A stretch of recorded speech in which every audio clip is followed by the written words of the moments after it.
Millard, and along with Lacey Boxell, Sarah Jankovic, Jacqueline Stravey, and Olivia Taskoff, will share the experience of replicating Karen and David Larwin's study, decreasing excessive media usage while increasing physical activity. According to the Center for Disease Control and Prevention, childhood obesity is considered a public health concern because of its prevalence and adverse implications.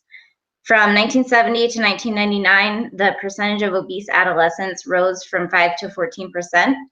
And this is concerning because obesity in youth leads to diseases in adulthood. Some of those diseases are heart disease, diabetes, cancer, and breathing problems. In 1998, there was a study by Anderson, Crespo, Bartlett, Cheskin, and Pratt, and they examined the relationship between body mass index, or BMI, and hours of television watch per day among 8 to 16-year-olds in the US. And they found that adolescents who watched more than 4 hours of TV per day had the highest BMI.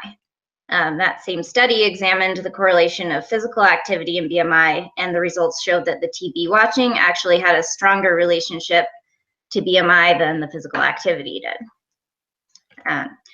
We chose the Larwin study because it did fit the single subject research criteria. And then we thought that attempting to increase physical activity and decrease media usage would be beneficial to everyone and relevant to everyone. Being grad students, fitting in physical activity into hectic schedules is difficult, so we thought that walking seemed like a pretty attainable goal. The study was pretty straightforward and easy to modify in areas that were necessary, and one of those areas was with the tools used. The original subject had a tread climber, and not everybody in our group had access to that, so we modified it to walking miles on foot. And then finally, all the group members were able to set up a similar data collection and use a platform that would assist us with inter-observer agreement by allowing us to kind of monitor each other's physical activity through social media.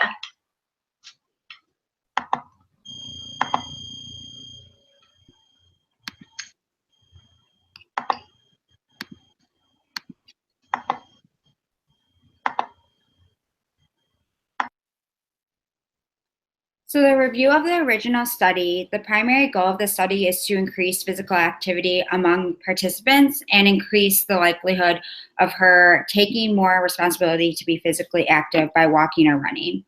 The secondary goal was to reduce the amount of time she spent engaging in leisure internet and smartphone usage.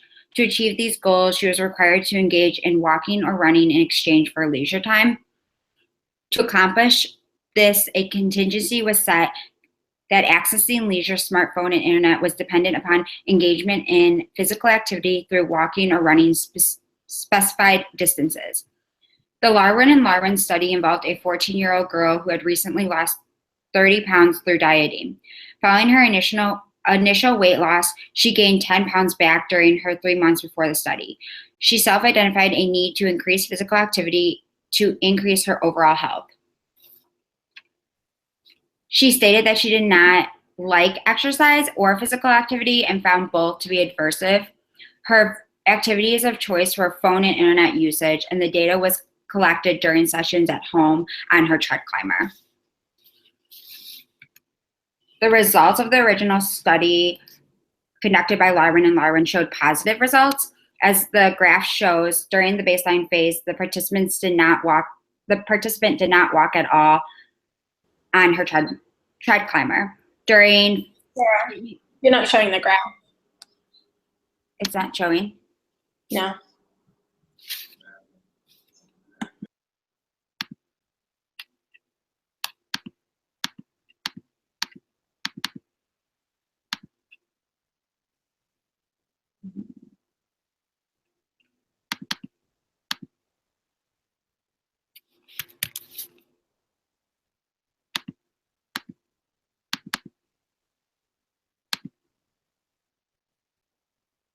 Is it showing now?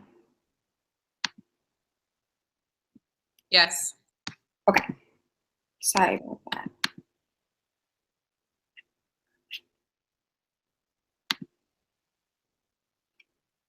I can see it now too. Okay.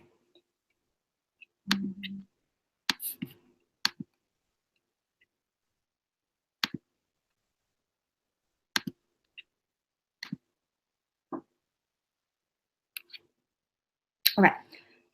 So as the graph shows, during the baseline phase, the participant did not walk on the tread climber. During treatment phase 1, she increased to an average of 0.98 miles. And during week 2 phase, she only had 1 day where she didn't meet her goal. 2 days, she surpassed her goal, and there was a clear increase during treatment phase 2. During the time, she averaged 1.81 miles. This phase lasted 3 weeks, and there was only 3 days where she didn't meet her goal of 1.5 miles. 7 days, she went over her goal.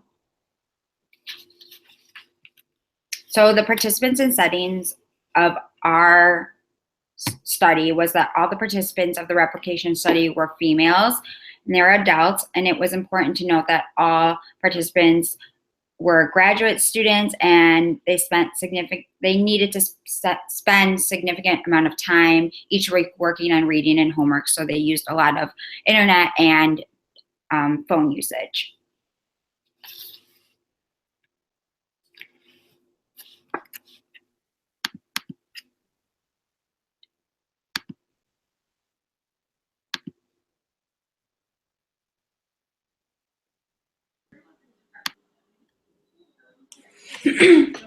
I'm Lacey, and I'm a 27-year-old female. My walking occurred primarily while I was at work, and I currently work in an autism clinic that serves children currently from ages 2 to 14. So I tend to be pretty active at work, but in the evenings I am mostly working on homework and doing stuff like that, so I don't have a lot of time for physical activity. Sorry, I lost this slide. I don't have a lot of time for physical activity in the evening, so it's primarily just at work.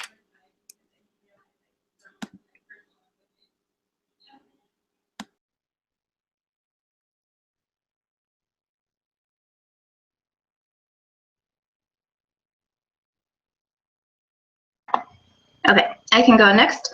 I will show you my graph later when we talk about all our data. But I'm Marnie, and I also work in an autism clinic. I do work with the older clients, 18 and older, so they go out in the community a lot, so I do get a lot of walking in. And I do have a client that likes to go on hikes also.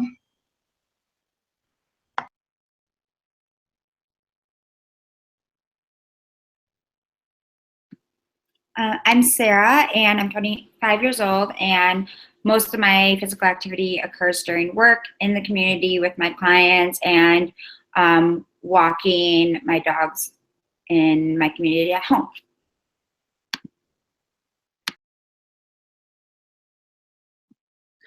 I'm Jacqueline, and I do most of my, I'm a 33-year-old female, and I did most of my walking around my neighborhood, which is a residential area.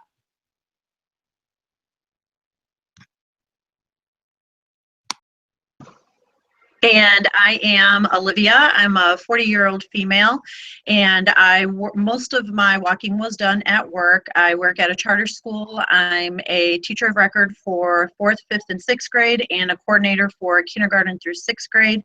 And the eligibilities at my school range from autism spectrum to cognitive delays on the mild and moderate end to emotional disabilities. So most of my walking is done during the school day, and just like Lacey, when I get home at the end of the day, I focus primarily on my homework. I do have walking because I do have 2 boys and dogs, so in the evening, walking my dogs and trying to get a workout in here and there is also how I was able to get my exercise in. In the study,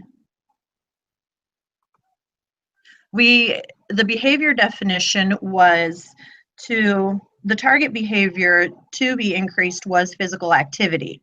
So this would be measured in distance walked. Running would also be an example of how the distance would be measured, specifically traveled on foot. Non-examples would be lifting weights or bicycling. They would not count as a way for us to measure and count the miles that we walked. The target behavior for reduction was a leisure time spent on the internet or smartphone, engaging in preferred activities such as viewing social media pages, chatting with friends, and watching videos. Time spent on the internet for school or work-related activities would not be counted. While replicating the study, we did experience some problems with our definition of leisure on smartphone and internet usage that we will discuss later on in the limitation section.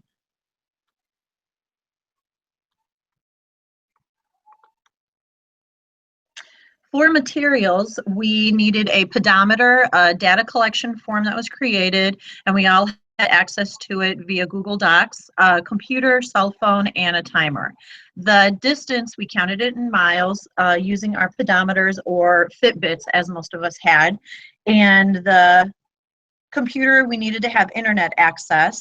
We needed a timer so that we could keep track of internet and phone usage, as well as the accumulation of distance was tracked via personal fitness trackers, and it was measured to the nearest 100th mile.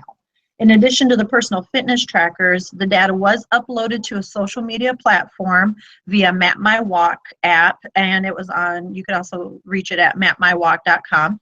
Each student then logged their daily mileage on a data sheet that was shared on the Google Docs.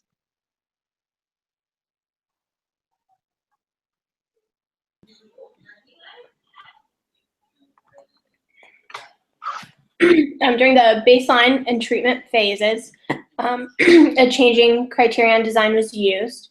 During the baseline phase, we collected data on the number of miles walked each day without any reinforcement being offered. And there was no set amount of walking that was required each day during the baseline phase. During treatment phase 1, internet usage became contingent upon miles walked, and this was earned at a rate of 1 hour of internet usage for every mile walked. During treatment phase 2, internet and phone usage were both contingent upon miles walked, and these reinforcers could be earned in by an hour and a half for the first mile and a half walked, and then in half-hour increments for every half mile walked beyond that. To ensure that we had good IOA data throughout this study, group members utilized a personal fitness tracker, or Fitbit, that tracked our distance walked per day. Using these tracking devices ensured the accurate measurement of distance walked per day and decreased the potential for human error in data collection. In addition, each participant shared their data amongst the group via the Map My Walk app and the data sheets that we all used on Google Docs. We were all required to check the app at least 3 times per week, and this made sure that we could monitor the amount of reinforcement that was provided to each participant to make sure that it was provided accurately. In the future, some improvements that we could make are to confirm the accurate recording of the reinforcement time. Some suggestions that we potentially had would be to have a third party collect IOA data on the leisure internet and phone usage, or download a parental guidance app that would track spent time on specific websites or apps.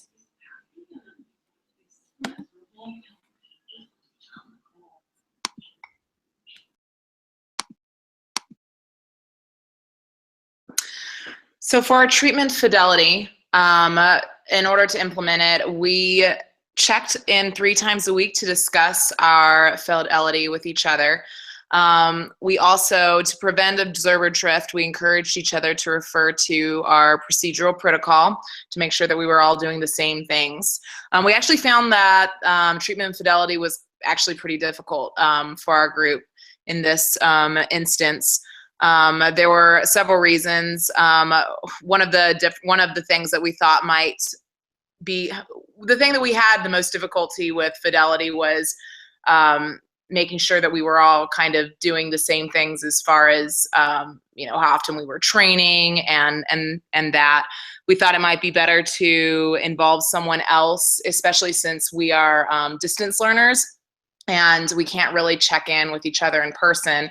To maybe each of us appoint someone that was within physical proximity that could be sort of a trainer and sort of validate whether or not we were doing what we were supposed to be doing. So this is my personal graph. I found personally, for me, just the time frame within that I actually did this this project wasn't very good as far as seeing what my actual miles would be. And I actually found that there were a lot of confounding variables. One was that I used my cell phone for the miles tracker, and one time, well, more than once, the pedometer didn't get turned off, and I ended up tracking the miles that I drove to work, and had to completely wipe those days from my data because they were so inaccurate. Actually, in retrospect, I think I probably should have estimated what the miles walked were, and that probably would have been a more accurate presentation of data, but that's not what I chose to do. I lost signal a couple times, so the miles weren't tracked. I actually got sick for 2 weeks during this, which kind of made for not a very good example of a possibility of the effectiveness of this study under normal circumstances. So that was kind of some of the experience that I had. And I had some other thoughts, but I think I'm going to leave them for the limitations. Well, I guess actually I'll just go ahead. I basically had a hard time tracking my media usage accurately, separating the work activity and school activity from my leisure time activity. One would bleed into the other sometimes, or I would forget when one started, or, you know, in order to get really accurate data, that was kind of difficult. The effectiveness of my data shows that, you know, there wasn't really an increasing in my physical activity in the end that you can see, because my baseline, my average was 0.69 miles, and it ranged from 0 to 3.1 miles, and it went down a lot with treatment 1 and only 0 to 1.63 miles, and then it went up from treatment 1 to treatment 2. The average was 0.53 miles, and the range was 0 to 2.67 miles, but it actually never got higher than the baseline. So my final thoughts with that is just I don't think that I got really accurate data under the best circumstances. Okay, and when you look at my graph, you can see I had similar experience as well. So you can look at my graph and you can see that from the baseline, I had a nice steady increase, and that actually had a confounding variable because on those days where you see the biggest jumps, I was at a workshop in Indianapolis, and it was the inclusion workshop.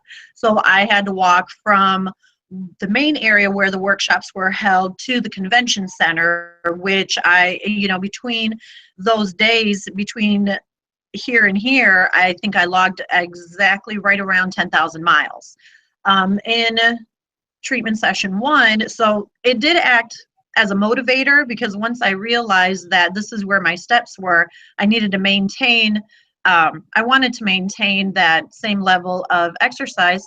But you can see in treatment phase 1, and when you look at my data as well, there was an increase on average, but these dips that you see here along the way were also impacted by case conferences. And when I schedule my case conferences, I try to, per my principal's request, try to schedule as many as I can. There's also a transition. Our principal at my school was let go. So there was a lot more responsibility put on other members of the administrative team. So I was not able to physically get out into the classrooms like I normally did before. And then when you look at my graph in treatment phase 2, there was a dip. And again, I had case conferences, I had students that were getting suspended, potential for some multidisciplinary committee meetings to look at were we the best setting for this student? And then where you see the greatest dip was also where I got sick.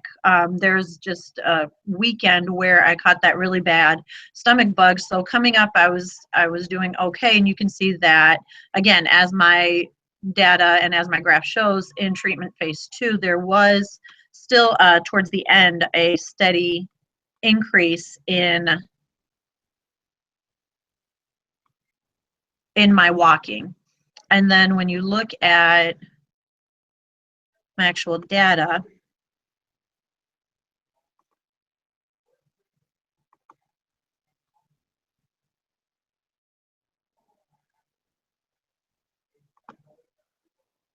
okay, when you look at my actual data, again, you can see in the baseline, I was at 2 and 2.29 miles. And then treatment phase 1, I shot up to 3.45 miles. There was a slight dip in treatment phase 2 to 3.22 miles. And then my range averaged anywhere from 0.76 miles to 3.24 in the baseline. And then when you jump down to treatment phase 2, there was still a steady increase. So for me, as far as the physical activity, I can definitely say that it motivated me. I made sure that I had my Fitbit with me. I got really paranoid when I didn't know where it was. And it helped me to make sure that even on those days when I had to sit during the day, I would try and do some kind of physical activity while I was at home, whether it was walking the dog, making extra trips up and down the stairs to get laundry done. That part of the replication project definitely helped me. And I was able to increase, and I've still been able to maintain that. So I'm excited about that. But like Jacqueline, as far as logging the media and the data usage, that was a lot more difficult because it would just vary. Sometimes I would use YouTube videos with my students. There's also a part of the day where I have to cover lunch duty, and I have 8th graders.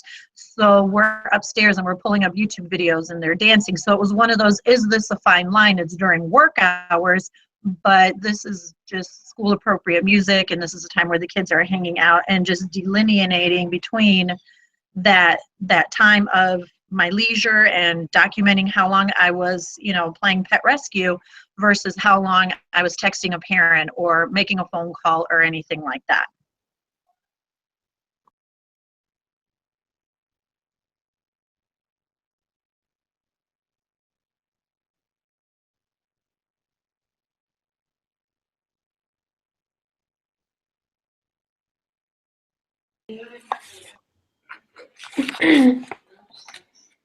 As you can see from my graph, my data wasn't particularly stable throughout any of the phases of the study, and this was due to several factors.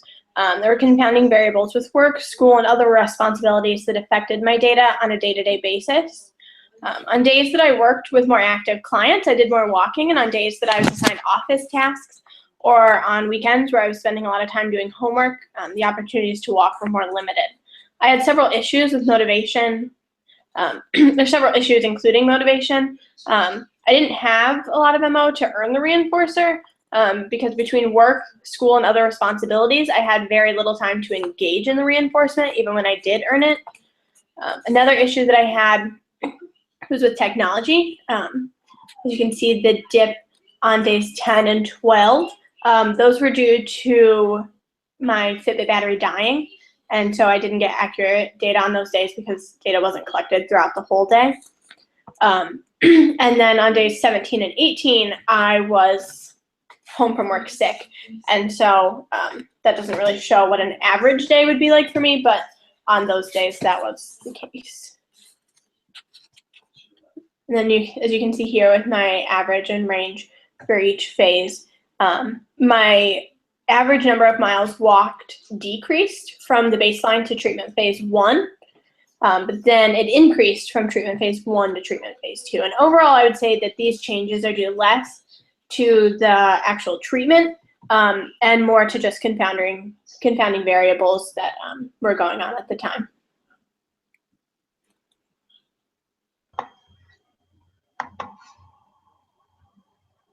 Okay. I will show you my graph now. I also had some variables that affected my data. My graph does depict that the treatment increased my physical activity after treatment 2 or during treatment 2. However, all of the phases resulted in low mileage compared to my normal lifestyle as an endurance athlete, and this was due to an injury. So before even baseline, I was injured and I wasn't able to walk or run a lot anyway. But during the course of this replication study, I received treatment and was able to increase my physical activity. Also, during the study, there were other forms of exercise that I was cleared to do, such as swimming, cycling, and weight training, but none of these actually fit our behavior definition, so I couldn't count them. So even if my physical activity might have gone up, I wouldn't really be able to show that because it didn't fit our definition. And this is one of the limitations that I discovered for doing a single subject research design replication with a whole group of people. We had to find a definition and tool that fit everybody. And we will discuss more of those those limitations later on. Another thing that I struggled with was the motivation. Kind of like Lacey said, sometimes it was because I didn't feel that I would have enough time for my reinforcers anyway, but also just comparing an adolescent, like the original subject, to an adult like us, it's different when you're talking about earning television time, because as an adult, we're kind of in charge of that on our own. We can watch TV whenever we want. So it was hard to really make myself go out and earn those miles. So we did decide maybe in the future, if we were to improve on this study, we would have to add some kind of contingency contract. So here's my averages and ranges. My baseline was 3.18 miles on average. And then during treatment 1, it went down just a little bit, and then up to almost 4 miles in treatment 2. And that's actually where my hip started feeling a lot better. So I think it was more, I was just able to increase my activity more than I was actually being motivated to watch TV.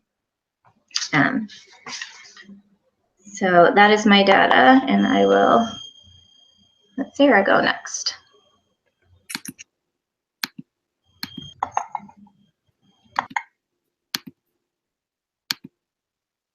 Okay, so here's my graph, and it shows that my physical activity decreased semi throughout the study.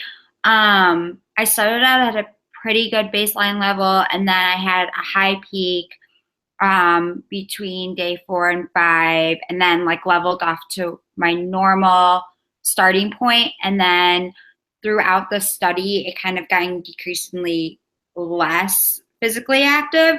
I think some of the factors that contributed to my fitness level was that I was not extremely motivated for media usage time, as my other group members had expressed, just because of the time constraints of I don't usually use a lot of media and television time or recreational internet time because I'm so busy right now. So even if I earned it, I wasn't necessarily engaging in it. And also during treatment 1, I started a new job.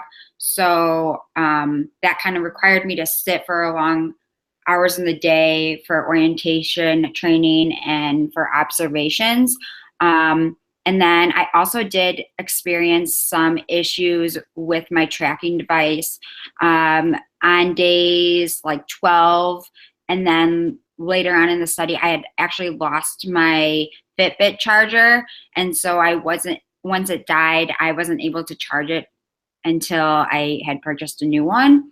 And I also found throughout early in the study, when I was getting used to my Fitbit, because I hadn't had one prior to this, my battery usage was dying more frequently.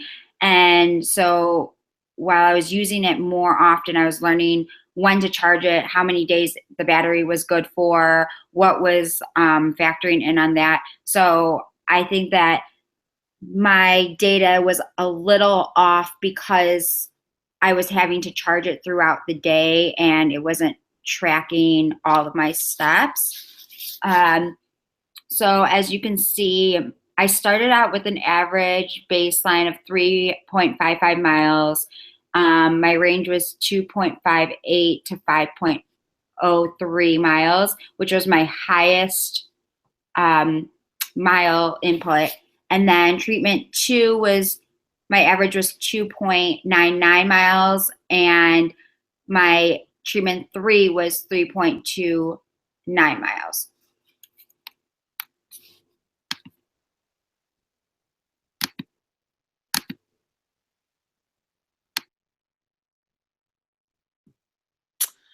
Okay. All right, so these are our group results. As you can see, only one participant increased in mileage from baseline to treatment phase 1.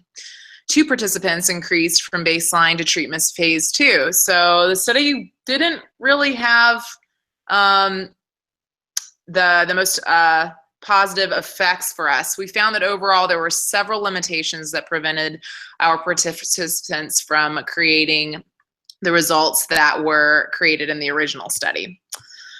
So we did state a lot of limitations. One of them was problems with the pedometers. As Sarah said, she experienced her batteries dying. I don't think she was the only one. Some people would forget to wear the device, forgetting to turn off the mileage tracker. That was me, tracking my miles as I drove to work. Illnesses and injury, actually. I'll just go ahead and put injury under illnesses for that. I was sick for 2 weeks. We had a couple people sick in our group. And I think Marnie had an injury, a hip injury at one point. Leisure and internet and phone usage. No reliable IOA. So we didn't really have anybody basically making sure that that we were doing this the same way. And the age difference of the replication participants versus the original participants, as many people stated that there was a lack of motivation because we're all very busy. Most of us are working full-time as well as students. And so we didn't have time to participate in our reinforcer, which made it less reinforcing for us. And different needs of adults for internet usage is something that we also talked about. And also the operational definition of leisure time is one of the things that the girl in the study basically was experience. Well, she used her media usage also to talk to friends, and for us, we use texting to talk to significant others or people in our life for things that are not considered leisure, but then they quickly become leisure when you're saying, "Oh, can you bring home some milk?" and "Hey, how was your day?" and "Oh, really? Is that what happened?" So it wasn't really clear what our leisure time versus our media usage, our non-leisure time was, I guess. In conclusion, our overall experience basically showed us that this was difficult to replicate. The results were inconclusive for us, and it was hard to replicate. There were several limitations that we found that I just went over. We all did feel like one of the biggest things we got from replicating the study was gaining experience in replicating a study. We kind of sort of realized that it was a little harder than we thought. And we thought maybe in the end, what might have worked better was one of the things that they used in the study was they used a machine. And if we had all used maybe the same machines, it would have lessened the possibility of confounding variables. We kind of came up with a few ideas that would have made it a little easier. But we also thought in the end, that's one of the reasons that ABA is best when we are doing a single study subject study design. And in this case, there were 5 of us, and we had a lot of different motivations. We had a lot of different scenarios going on, and we couldn't really seem to replicate those positive results that were obviously going to happen when there was a single subject in the study. We did think the original study was very well done, and we did think that we got the opportunity to do a lot of problem solving, although obviously not every problem was solved. Everyone in our group was flexible and worked well together. And as I said, we gained a better understanding of the complexity of implementing these studies. So I hope you enjoyed our presentation.